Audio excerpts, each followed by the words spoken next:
20장 13절부터 16절까지. 다 일어나셔서 사도행전 20장 13절부터 16절까지 같이 읽겠습니다. 시작.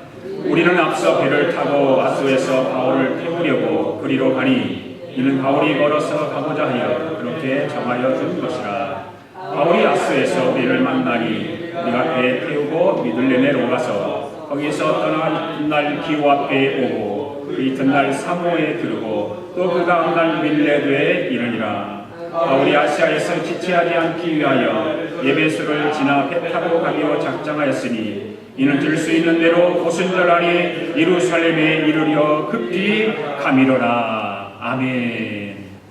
앉으면서 인사합시다. 오늘도 하나님께서 주신 은혜를 받읍시다. 주의 사랑으로 사랑합니다. 아멘.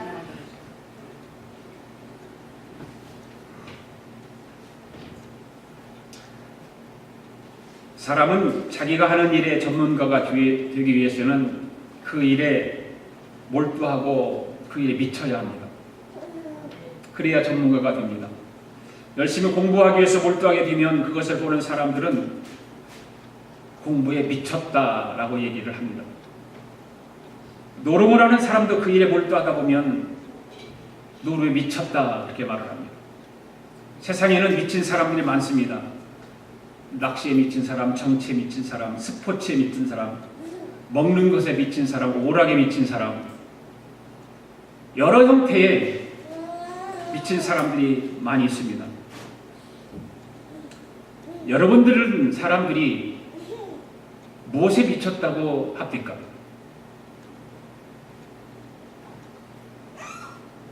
사람들이 미쳤다라고 하는 말을 할 때에 그 사람을 무시하는 말일 수도 있지만 반대로 그 사람을 그만큼 그 분야에서 인정해 주는 말이기도 한 것입니다. 누구든지 자기 분야에서 두각을 나타내려면 자기가 맡은 일에 미쳐야 되는 것입니다. 우수한 학생이 되려면 공부에 미쳐야 되는 것입니다. 공부에 미치지 않고서는 우수한 학생이 될 수 없습니다. 정치가도 운동선수도 음악가도 마찬가지입니다. 모든 분야에서 우수한 자기 분야를 드러내기 위해서는 미쳐야 되는 것입니다. 베토벤 같은 사람도 소리를 듣지 못하는 청각장애입니다. 그러나 이 세상에서 어떤 것보다 음악이 좋아서 그 음악에 몰두하다 보니까 음악에 미쳐서 훌륭한 음악가가 된 것입니다. 오늘 우리가 훌륭한 그리스도인이 되기 위해서는 예수에 미쳐야 되는 것입니다. 그래서 교회 가는 것이 좋아야 됩니다.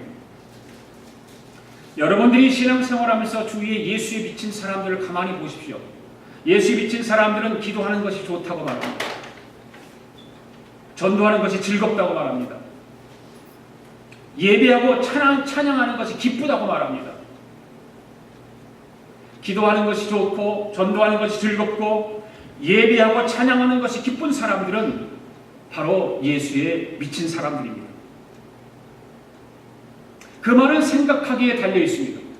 아까도 말했듯이 그 말을 기분 나쁘게 들으면 나를 무시하는 말로 들리지만 그 말을 좋게 받아들이면 나를 예수 그리스도의 사람으로 인정해주는 말이기도 한 것입니다. 내가 듣기에 따라 해석하기에 따라 다른 것입니다. 오늘 우리 아가페 교회 공동체 여러분들은 모두가 다 예수 그리스도의 사람으로 인정받는 예수님에게 미친 사람들이 되기를 바랍니다. 예수 믿는 사람들은 당연히 예수 그리스도에게 미쳤다는 말을 들을 수 있어야 합니다. 아멘. 기왕 예수 믿을 바에 쟤는 예수에 미쳤나봐. 저 집사님 예수에 미쳤어. 쟤는 예수에 정말로 미쳐갖고 어쩔 줄을 몰라. 이런 말을 들을 수 있어야 되는 것입니다. 오늘 본문의 사도 바울은 어디에 미쳤다고 여러분들은 생각합니까? 무엇에 미쳤다고 생각합니까? 사도 바울도 미친 사람입니다. 보통 사람이 아닌 것입니다. 정상적인 사람이 아닌 것입니다. 우리가 잘 알다시피 사도 바울은 예수 그리스도의 복음에 미친 사람들, 예수 그리스도의 복음에 미친 사람이 바로 사도 바울인 것입니다. 바울은 복음을 전파하는 일이라면 매를 맞고 밥은 굶고 그러한 일이 있어도 복음 전파하는 일은 열심히 감당했습니다. 사도 바울은 복음 전파하는 일이라면 자다가도 벌떡 일어나서 전도할 정도로 열심을 다한 것입니다. 사도 바울은 복음을 전파하는 일이라면 그렇게 힘을 다하고 정성을 다하고 모든 자기의 가지고 있는 그런 것을 다 바쳐서 헌신했던 그런 사람입니다. 오늘 본문을 보면 사도 바울이 그러한 모습을 볼 수가 있습니다. 오늘은 증인들의 이야기 66번째입니다. 사도 바울의 복음 전파에 대한 열정이 어떤 것인가. 그동안에도 열정이 많았지만 오늘도 20장 13절, 14절, 15절, 16절 말씀을 통해서 사도 바울의 복음에 대한 열정을 우리는 볼 수가 있습니다. 오늘도 성령 하나님께서 내려주신 은혜를 사모하며 말씀에 귀를 기울이시고 사도 바울과 같이 복음 전파에 대한 열정이 뜨겁게 일어나는 저와 여러분 될 수 있기를 바랍니다. 첫 번째로 아소까지 걸어간 바울을 한번 우리가 생각해 보기를 원합니다. 바울의 열정이 어떠했는가? 왜 아소까지 걸어갔을까? 13절 읽습니다. 시작.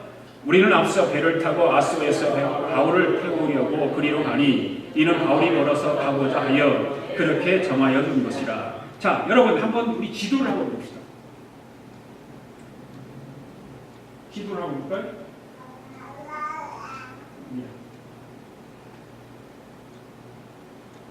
네. 자, 보세요.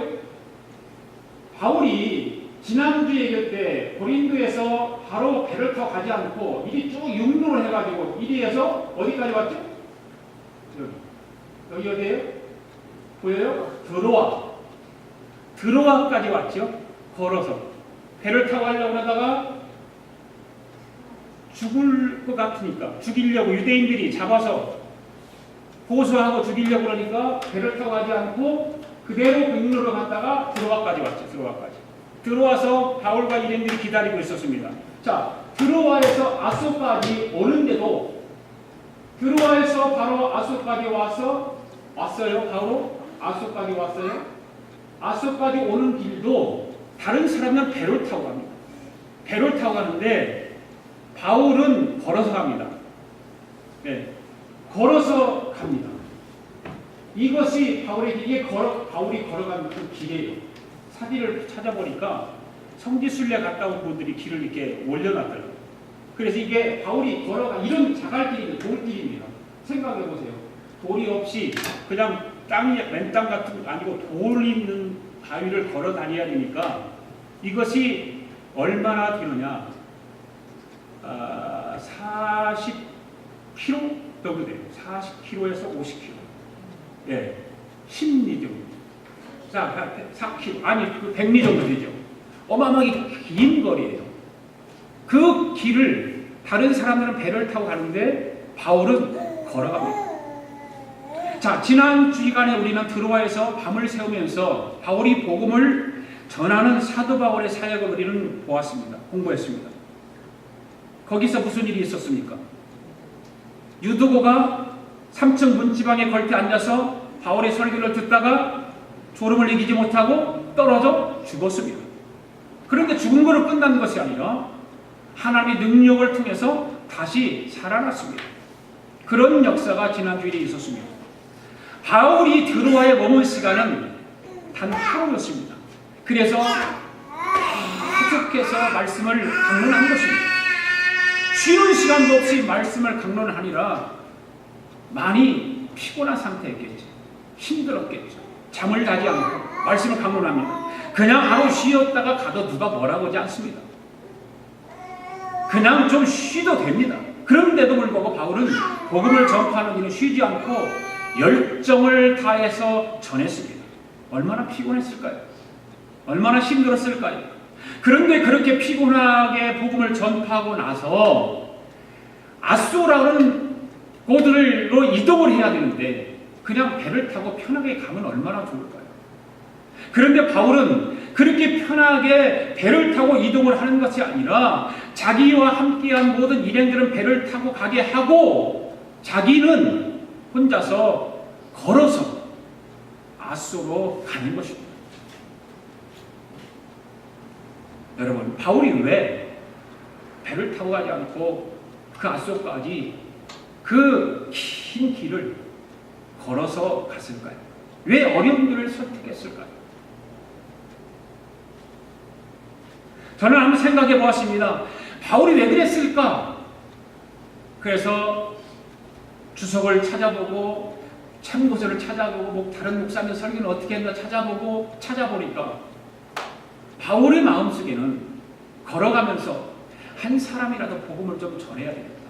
배를 타고 가면 배 안에 있는 사람, 소수의 사람들에게 복음을 전할 수밖에 없는데 걸어서 가면 여러 사람을 만날 수 있어서 여러 사람에게 복음을 좀 더 전하고 싶어서 걸어갔을 것이다. 그래서 걸어가게 되면 더 많은 사람을 만날 것이라고 생각했던 것입니다. 그 다음에 두 번째는 바울이 그곳을 떠나면서 다시는 그곳에 올 수 없기 때문에 그곳을 땅을 밟고 가본 거예요. 가보기를 원했던 거예요. 다시는 내가 이곳에 올 수 없을 텐데 내가 이 땅을 한 걸음씩 한번 밟고 걸어가면서 내가 예루살렘에 가면 분명히 유대인들에게 잡혀서 죽을 수도 있을지도 모르는데 이곳에 땅을 밟고 가는 것이 좋겠다 생각했던 거죠. 그 다음에 한 가지가 더 중요한 것은 뭐냐면 그곳을 걸어가면서 많은 생각을 했을 거예요. 예수님을 생각했을 거예요. 예수님은 많은 이적을 나타내시고 능력을 베푸시고는 사람들에게 인기를 끌 때마다 예수님은 어떻게 했습니까? 사람들을 피해가지고 홀로 가는 게 있었어요. 어디로 갔습니까? 기도하러 산으로 갔어요. 밤이 맞도록 기도하고 새벽 몇몇에 한적한 곳에 찾아가서 예수님은 한적한 곳을 찾아가 하나님과의 만남을 가졌던 것입니다. 바울이 이 드로아에서 아소까지 걸어가면서 이 예수님을 생각했을 것 같아요. 그래서 자기 자신도 그런 생각을 했을 것 같아요. 하나님과의 깊은 만남의 시간, 하나님을 생각하고 그동안에 자기가 아시아와 유럽을 다니면서 1차, 2차, 3차 전도 여행을 하면서 세웠던 교회들을 생각하고 많은 성도들과 교제했던 그 사랑을 생각하면서 이 길을 걸어가지 않았을까? 그런 생각을 해봅니다. 그렇습니다. 사역자는 이런 시간이 필요하죠. 홀로 하나님과 대면하는 자기 자신을 돌아보는 시간이 필요하지 않겠습니까? 우리 신앙생활도 마찬가지 아닐까요? 여러분들도 신앙생활 하는 가운데 분주하고 세상에 온갖 봐야 될 것이 많고 들어야 할 것이 많고 찾아다닐 것이 많고 그런 세상 속에서 분주한 삶을 살아가면서 신앙인으로 믿음의 사람으로 교회 직분자로 살아가면서 하나님과의 만남의 시간이 얼마나 가지고 있느냐 그 말이에요. 개인적으로 혼자서 하나님과 대면하는 시간, 그러면서 자기를 돌아보는 시간을 얼마나 가지고 있느냐 그 말이에요.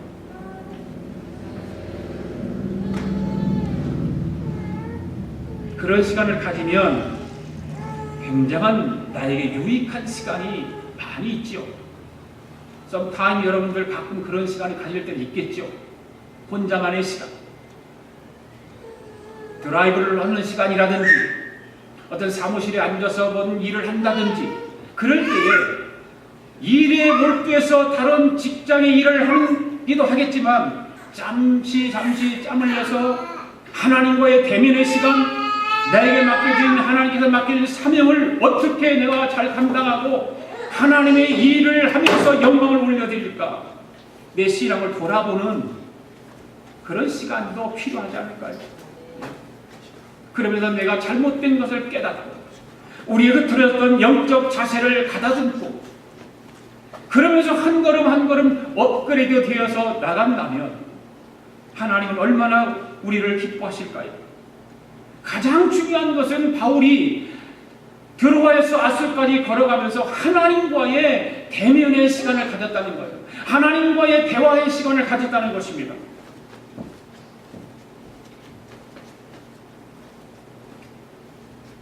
사람이 많고 기적들이 많이 일어나는 곳에만 있는 것이 아니라 그것을 떠나서 개인적으로 인간적으로 생각하면 외롭고 힘들지만 고독하지만 혼자 시간을 가지면서 하나님과의 대화의 시간을 갖는다고 하는 것은 정말 우리 신앙생활하면서 중요한 것입니다. 바울은 그 먼 길을 걸어가면서 혼자 걸으면서 지금까지 자기가 한 일을 회고해 보았을 거예요. 자기가 한 일들 중에서 부족한 부분들을 생각해 보았을 것이고, 그리고 지금까지 복음 전파한 것을 생각하면서 걱정도 근심도 때로는 있었을 것이고, 내가 복음 전하는 교회들이 성도들에게 많은 그리스도의 열매가 좀 맺혀져야 될 텐데, 그 교회들이 많은 복음 전파 사역을 같이 감당해야 될 텐데, 그런 생각하면서 묵상을 했을 것입니다. 그리고 더욱더 하나님의 뜻을 생각하면서 그 길을 걸어갔을 것입니다. 오늘 우리들의 문제는 무엇일까요? 내가 하는 사역에 열정이 있는지,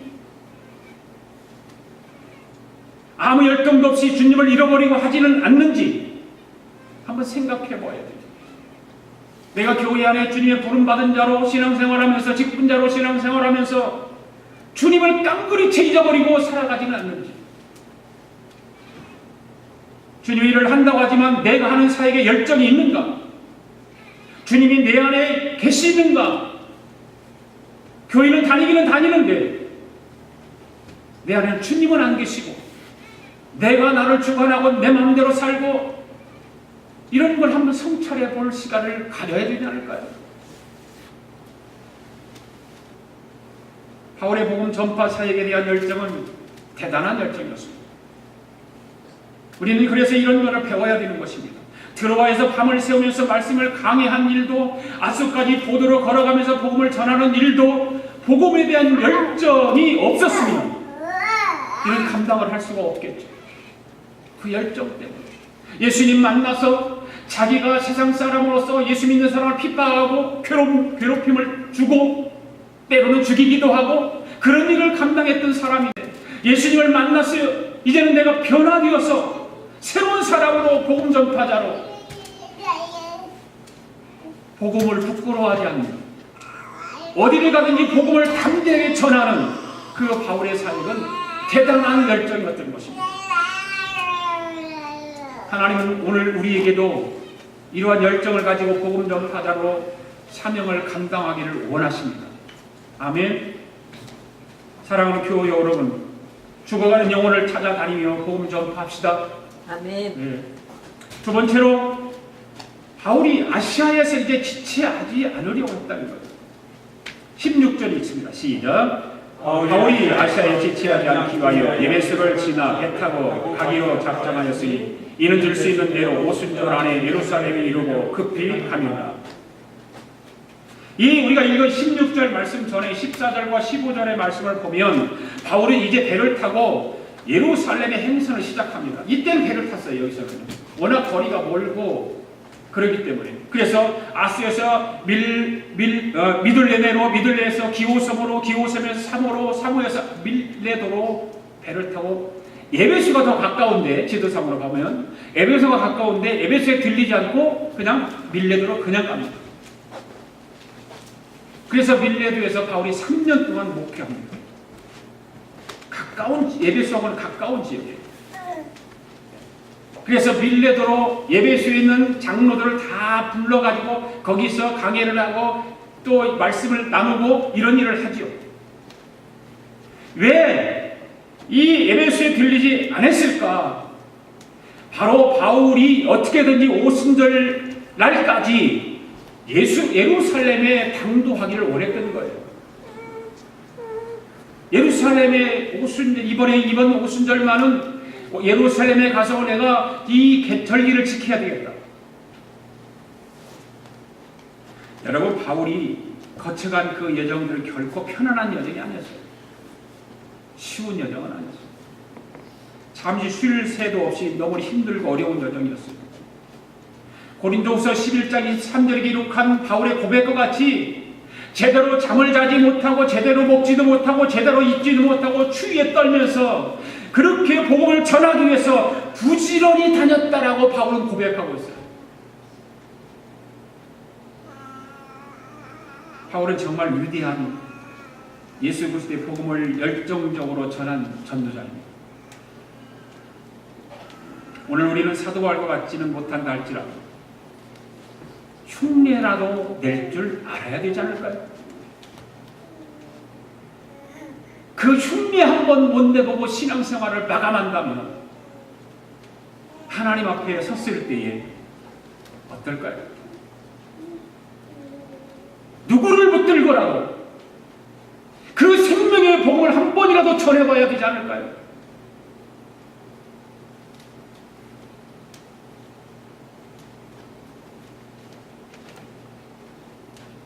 우리 아가페 교회 성도 여러분들은 정말 생명의 복음을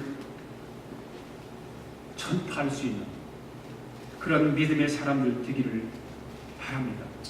여러분, 사도 바울이 왜 그렇게 지체하지 않고 서둘러서 예루살렘으로 급하게 가려고 했을까? 몇 가지 이유가 있어요.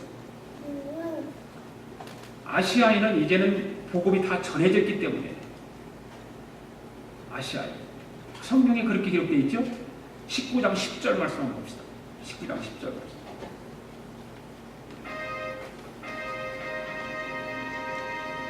네,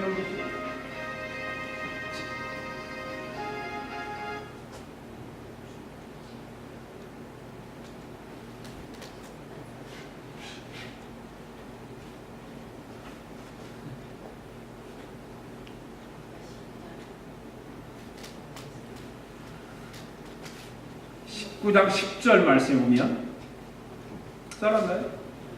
안 써놨어요? 제가 읽을게요. 2해 동안 이같이 하니 아시아에 사는 자는 유대인이나 헬라이나 다 주의 말씀을 듣더라. 19장에서 그렇게 기록하고 있어요. 2해 동안 2년 동안 이곳에서 사역을 하면서 복음을 다 전했다는 얘기입니다. 그런데 그곳에 있는 사람은 유대인이든지 헬라인이든지 다 주의 말씀을 들었습니다. 사도 바울이 열심히 있는 복음 전파를 위해서 아시아에 사는 유대인이나 헬라인이나 다 복음을 들었다는 것이죠. 그렇기 때문에 더 이상 이제는 아시아에 머물 이유가 없다는 것입니다. 그 다음에 두 번째는 오순절을 지키기 위해서였죠. 오순절은 유대인들이 지키는 3대 절기 가운데 하나입니다. 오순절 날이 되면 모든 외국에 사는 유대인들이 예루살렘으로 모입니다. 그래서 예배하죠. 그동안 사도 바울은 복음 전하는 일 때문에 이 오순절에 예루살렘에 가지를 못했어요. 그래서 마침 이제 3차 복음 전파 여행을 마무리할 그 시점이 왔어요. 그런데 예루살렘이 가까이 왔기 때문에 오순절이 가까워서 이번 오순절을 지키기로 마음에 생각을 하고 꼭 이날에는 내가 가야 되겠다는 생각을 했기 때문입니다. 여러분, 사도 바울이 오순절을 꼭 지키기 위해서 급하게 예루살렘으로 올라가는 모습을 통해서 오늘 우리에게는 어떤 교훈을 주고 있을까? 어떤 교훈을 주고 있을까? 그것은 바울은 하나님께 드리는 예배를 귀하게 여겼다는 것입니다. 하나님께서 명하신 그 날을 귀하게 여긴다고 하는 것은 우리는 배워야 되는 것입니다. 주일 성수하는 것, 여러분 귀하게 여겨야 되는 것입니다. 멀리 여행을 갔다 할지라도 주일이 되면 속히 돌아와야 됩니다. 이것이 주일을 온전하게 지켜야 하는 것입니다. 여행한다는 핑계를 대고 주일을 범하고 자기의 즐거움을 채우기 위해서 주일을 지키지 못한다고 하는 것은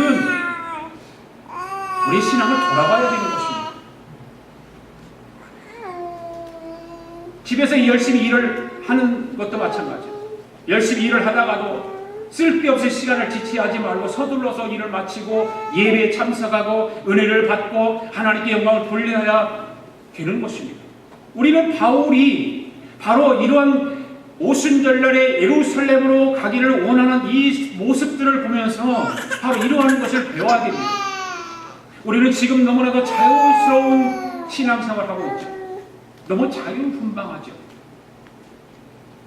그런데 우리는 분명히 알아야 해요. 시대를 시대적인 흐름이 돌아가는 것을 보십시오. 미국을 보십시오. 세계를 보십시오. 우리 한국을 보십시오. 우리 앞에서 신앙의 자유를 빼앗길 날이 올지도 모른다 그 말이에요. 지금도 이 미국이라는 나라는 십자가 복음을 전하지 못하게 해요. 교회가 전도하지 못하게 해요. 그래 교회가 하는 거 놔둘까요?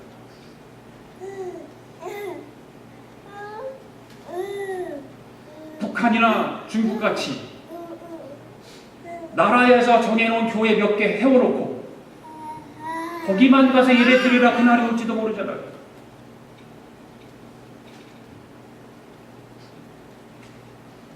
그렇기 때문에 쓸데없는 시간을 빼앗기지 말고 복음 전파에 힘을 다하고 예배하는 일에 더 많은 시간을 들이시기를 바랍니다. 자유스럽게 편하게 신앙생활할 때 주님과 더 가까운 시간을 갖기를 원합니다. 사람은 핍박을 당할수록 더 주님과 가까워질 쓸 수 있겠죠. 우리 기독교 역사를 보고 우리의 믿음의 신앙생활을 하는 것을 보면 핍박을 당하면 당할수록 더 강해져요. 편하면 편할수록 더 또 무뎌져요. 그러니까 하나님께서 또 그렇게 칼을 들이실지 모르죠. 너무 무뎌진 신앙생활, 너무 해해진 신앙생활, 복음 전파하지 않는 신앙생활, 그러니까 하나님께서 칼날을 들고 우리에게 그렇게 신앙생활을 하도록 만들 가능성도 있을 수도 있어요.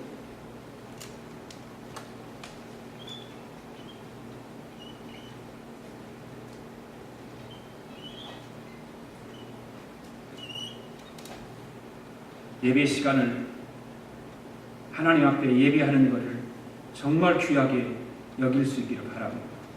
그 다음에 마지막 세 번째로 바울은 더 큰 복음 전파의 꿈을 펼치려고 했다는 거죠.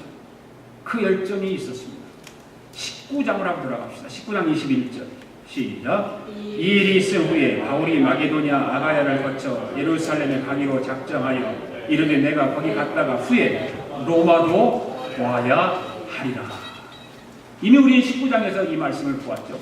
사도 바울이 지체하지 않고 급하게 예루살렘으로 가려고 한 것은 사실 또 다른 이유가 있었다는 거죠. 지금 우리가 함께 읽었던 말씀을 보면 바울이 오순절을 지키기 위해서 예루살렘으로 올라가는 것이 최종 목적이 아니라는 것입니다. 그 뒤에는 다른 목적이 또 있었는데 바로 로마까지 가서 복음을 전파하기를 원했던 거예요. 이게 바울의 최종적인 꿈이었어요. 로마까지 가서 복음을 전해야 됩니다. 이 열정은 대단한 거예요. 그래서 바울은 20장 이후에 계속해서 보면 고별 설교를 몇 번 해요. 고별 설교. 사도 바울이 에베소에서 존경받으며 안정적으로 사역을 할 수 있었지만 그때 그는 로마를 생각하고 로마를 향해서 꿈을 품고 시선을 돌리고 계획을 하고 하나님 앞에 기도하고 그랬던 거예요. 그래서 마게도냐와 아가야를 거쳐서 성도들에게 헌금을 걷어가지고 당시 기근으로 고생했던 예루살렘 교회에 전달하고 나서 로마를 보겠다는 비전을 품기 시작합니다. 바울은 그렇게 로마에 대한 열정과 로마에 가서 복음을 전하기를 원했던 것은 당시 로마가 땅끝이라고 생각했던 거예요. 이곳이 땅끝이다. 주님께서 말씀하시잖아요. 땅끝까지 이르러되 복음의 증인이 되라. 바울은 그 로마가 땅끝인 줄 알았던 그 당시에는. 사도 바울의 복음 전파 사역은 참으로 대단한 열정입니다. 1차 복음 전파 사역 후에 다시 2차 복음 전파 사역을 출발하고 2차 복음 전파 사역을 마치고 3차 복음 전파 사역을 출발하고 3차 복음 전파 사역으로 인해서 아시아의 모든 사람들에게 복음을 듣게 하고 여러분 사도 바울이 아시아에서 복음을 전파 사역을 끝내고 또다시 로마를 향한 복음 전파 사역에 대한 열정은 정말 누구도 생각할 수 없는 누구도 흉내낼 수 없는 엄청난 일이었다는 것을 알아야 돼요. 이런 엄청난 사역은 사도 바울이 원해서 하는 일이라기보다 하나님이 원하시는 일이기 때문에 그 소명을 이루기 위해서 하나님을 기쁘시게 하기 위해서 모든 것을 감수하고 자기 생명까지도 죽을 각오를 하고 그 로마를 가슴에 품고 복음 전파하기로 작정한 것입니다. 사랑하는 교우 여러분, 하나님이 기뻐하시는 일은 자기를 희생하여 다른 사람을 살리는 것입니다. 아멘. 여러분, 우리 자신을 희생하지 않고는 우리는 복음 전할 수 없습니다. 내가 편안할 때, 여유가 있을 때 천만의 말씀. 여러분들이 여유 있다고 복음 전할 수 있을까요? 여러분들이 모든 것을 만족하고 이제 이 정도는 됐다. 나는 띵까띵까하고 살 수 있겠다. 그렇게 다 계획 세워놓고 다 모든 걸 채워졌다고 복음 전할 수 있을까요? 천만의 말씀. 그때가 되면 더 못합니다. 여러분들이 지금 힘들고 시간이 없고 따뜻한 시간을 가지고 살아가는 그 시간에 복음을 전하는 것이 더 중요하지. 시간에 여유가 있고 생활에 여유가 있고 모든 환경에 여유가 있어서 복음 전한다? 아닙니다. 그래서 주님께서 말씀하시잖아요. 너희에게 성령이 임하시면 권능을 받고 예루살렘과 온 유대와 사마리아 땅끝까지 내 증인이 되라 하십니다. 바로 그 일을 이루어드리기 위해서 바울은 열정을 가지고 자기 자신을 희생하며 복음 전파 사역을 감당한 것입니다. 할렐루야. 그런데 그 당시에 로마라고 하는 나라는 어떤 나라였습니까? 여러분 잘 알다시피 세계 최강대국입니다. 초강대국이 바로 로마였습니다. 유대 나라 역시 로마 제국의 속국에 있었던 시대입니다. 그런데 유대인 가운데 한 사람인 사도 바울이 로마 제국을 복음화시키겠다고 마음을 먹는 그 자체가 엄청난 일 아닙니까? 그렇잖아요. 여러분 지금 누군가가 나는 중국 땅을 복음화시키겠다고 꿈을 품는 사람 대단한 사람이에요. 엄청난 그 중국 인구들을 나는 내가 그 사람들을 복음화시키겠다. 그 나라를 복음화하겠다고 하는 꿈을 품는 것은 위대한 것입니다. 바울이 당시에 최대 강국, 초강국 로마 제국을 복음화시키겠다고 꿈을 품은 것입니다. 바울은 그때부터 하나님 앞에 기도하기 시작합니다. 하나님, 내 로마를 복음화시키기 위해서 내가 꿈을 가졌습니다. 하나님, 이 일을 이루게 해주십시오. 이 꿈을 이루게 해주십시오. 그 초강대국인 로마를 변화시켜서 복음화가 이루어지게 해주시옵소서. 여러분 어떻게 되었을까요? 사도 바울의 희망은 이루어졌습니다. 꿈은 이루어졌습니다. 할렐루야. 그리고 로마 제국이 복음화가 되었습니다. 믿습니까? 사도 바울의 복음 전파 열정으로 인해서 결국 AD 313년 콘스탄틴 황제가 내린 밀라노 칙령에 의하면 기독교가 로마의 국교가 되었다는 거예요. 할렐루야. 대단한 일 아닙니까? 사랑하는 교우 여러분, 사도 바울의 복음 전파 사역으로 인해서 아시아가 복음화가 이루어졌습니다. 로마가 복음화시켰습니다. 그뿐만 아니라 세계를 변화시킨 것입니다. 바로 사도 바울의 열정적인 복음 전파 사역에서 성령 하나님의 능력과 생명력이 함께한 결과인 것을 저는 믿습니다. 사랑하는 교우 여러분, 바로 그 복음이 오늘 우리에게 맡겨져 있다는 사실을 믿습니까? 그 복음 전파 사역이 바로 저와 여러분에게 오늘 주님께서 맡겨주셨습니다. 왜 오늘 우리에게 예수 그리스도의 복음이 맡겨졌을까요? 왜 우리에게 그 사역을 하나님께서 우리에게 부여해 주셨을까요? 복음 전파라고, 복음을 증거하라고 맡겨주시는 것을 저는 믿습니다. 바로 예수 그리스도를 믿고 구원받은 우리는 그 복음을 전파해야 되지 않을까요? 우리 주변에 복음을 듣지 못하고 알지 못하는 사람들이 얼마나 많이 있는지 여러분들은 잘 아시지 않습니까?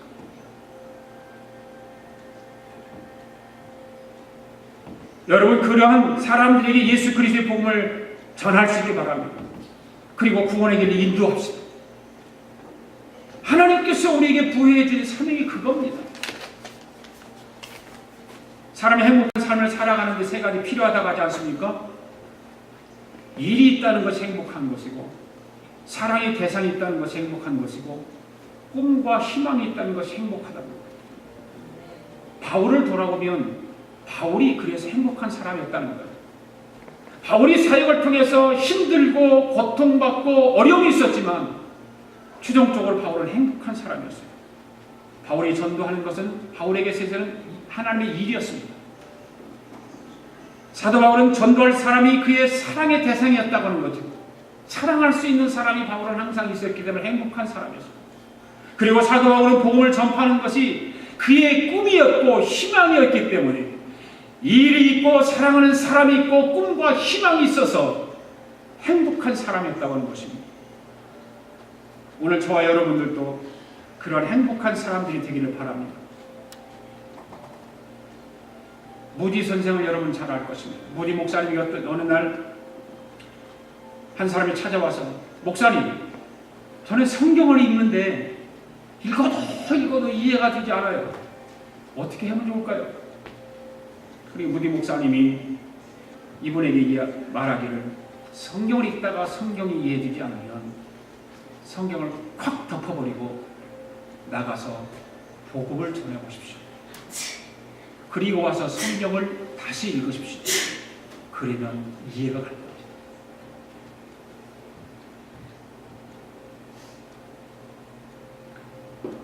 그렇습니다. 우리가 말과 생각으로만 헌신하고 몸으로 헌신하지 않으면 진리는 내게 다가오지 않습니다. 내 가슴으로 와 닿지 않습니다. 귓가에는 들릴지 모릅니다. 우리 이성에게는 다가올지 모릅니다. 그러나 내 영 속에는 다가오지 않습니다. 그리고 행복한 보람도 다가오지 않습니다. 여러분, 신앙생활에 있어서 믿음이 좋다는 증거는 뭘까요? 건강한 것이 믿음이 좋아서 건강한가요? 자녀들이 잘 되는 것이 믿음이 좋아서 그런가요? 돈이 많은 것이 믿음이 좋아서 그런가요? 여러분, 신앙생활에 있어서 믿음이 좋다는 증거는 영혼 구원을 많이 하는 사람에게 붙여주는 거예요. 전도를 많이 하는 사람에게 믿음이 좋다라고 붙여주는 거예요. 믿음이 좋다, 믿음이 좋다. 평생 믿음이 좋다고 듣는 사람도 전도 한 명 못하고 생을 마치는 사람들이 얼마나 많습니까? 그게 믿음이 좋은 사람일까요? 물론 그럴 수도 있겠죠. 사람이 보는 관점이 다르니까. 그러나 성경을 보면 복음 전하지 않는 사람 믿음이 좋다라고 할 수 없다고 말이에요.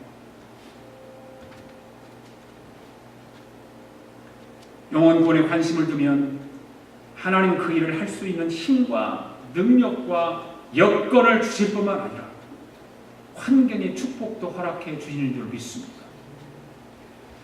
러시아 역사를 한번 우리가 보십시오. 그들이 잘 믿을 때는 나라가 엄청나게 커졌습니다. 공산화가 되기 전에 러시아의 신자 비율은 자그마치 98%였다고 하잖아요. 98%가 크리스천들이었어요. 그런데 교회가 영혼 구원을 하지 않고 복음 전하지 않고 어떻게 하면 교회 예배의 색깔을 바꿀까, 어떻게 하면 어떤 방식으로 예배를 드릴까, 어떻게 축도를 할까, 엉뚱한 일에 사소한 문제로 서로 싸우다가 결국 공산당이 쳐들어와서 공산화가 이루어진 거 아닙니까? 바로 성도가 영혼 구원을 외면하면, 영혼 구원을 외면해버리고 하지 않으면 우리의 영혼은 세상에 짓밟힌다, 그런 말이에요. 영혼 구원에 관심을 기울이면 하나님이 그를 만민 중에서 높여주십니다. 아멘. 네. 여러분, 세상에 짓밟히기를 원하십니까? 아니면 하나님이 우리를 만민 중에 높여주시기를 원하십니까? 당연히 하나님이 만민 중에서 우리를 높여주시기를 원하실 줄로 저는 믿습니다. 그렇다면 복음 전하십시오. 전도하십시오. 한마디씩 던지세요. 던지세요. 예수 믿으세요. 예수 믿어야 천국 갑니다. 한마디 더 듣든지 말든지.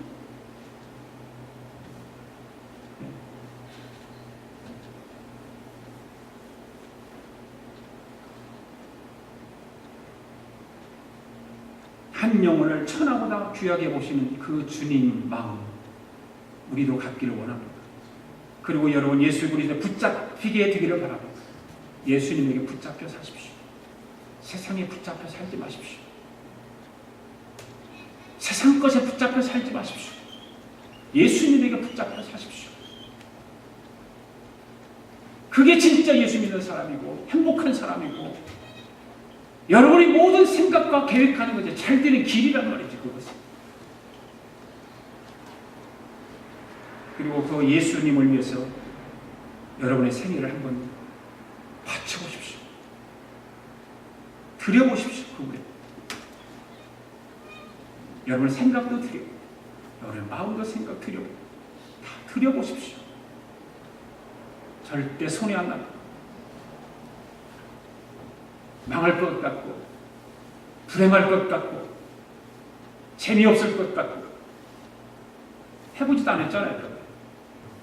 해보고 나서 경험해보고 나서 그 소리를 해야 되는데 해보지도 않고 미리 짐작해서 아 이러면 재미없어 이러면 행복하지 않아 미리 생각하는 거예요.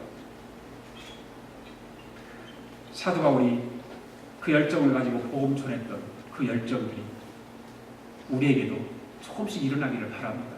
아멘. 네, 기도하겠습니다. 하나님 아버지 감사합니다. 바울의 복음 전파에 대한 열정이 오늘 우리에게도 있도록 성령께서 함께하여 주시옵소서.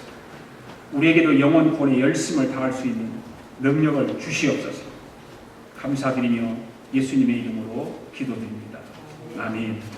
우리 다 일어나셔서 예수님 가신 길 골고다의 언덕길 전하세 전하세 우리 구주 예수님.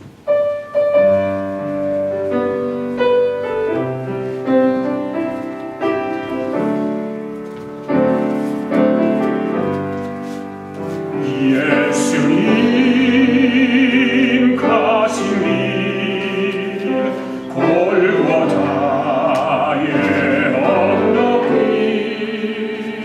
나의 죄 때문에 십자가를 지셨네.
땅끝까지 전하세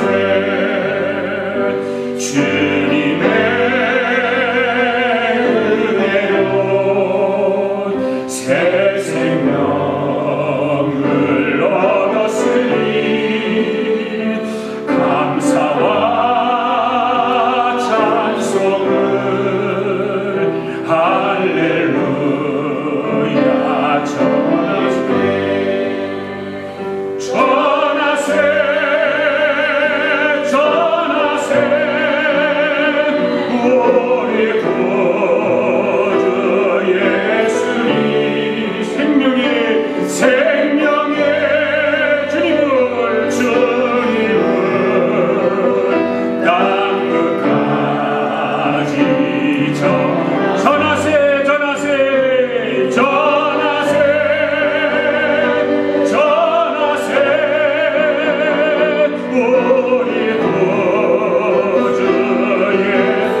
오늘도 하나님 앞에 귀한 예물을 봉헌해 올립니다.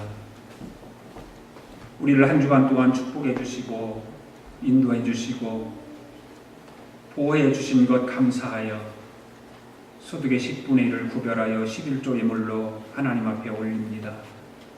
감사 예물을 올려드립니다. 선교 예물을 올려드립니다. 마음의 소원을 물질에 담아 드리는 귀한 예물을 드립니다. 사랑하는 성도들이 정성을 다하여 드리는 예물을 축복하시고 하늘의 신령한 복과 이 땅의 기름진 복으로 충만케 하여 주셔서 하나님의 복음 전하는 일에 부족함이 없도록 쓰임받게 하시고 우리 모두가 그렇게 되어지기를 소원하며 하나님 앞에 귀한 것을 올려드렸사오니 하나님 이 예물 받으시고 우리 아가페 교회가 하나님 복음 전하는 일에 부족함이 없게 하시고 오병이어의 기적이 일어나는 귀한 예물을 되게 하시고 성도들의 가정가정들마다도 오병이어의 기적으로 살아가는 믿음의 가정들 되게 하여 주시옵소서. 아버지 하나님께서 오늘도 주의 영광을 위해서 헌신하고 봉사하며 충성하는 교우들을 축복하시고 저들의 헌신과 충성과 봉사가 하나님 앞에 해와 같이 빛나는 그러한 귀한 열매들로 맺혀지게 하여 주시옵소서.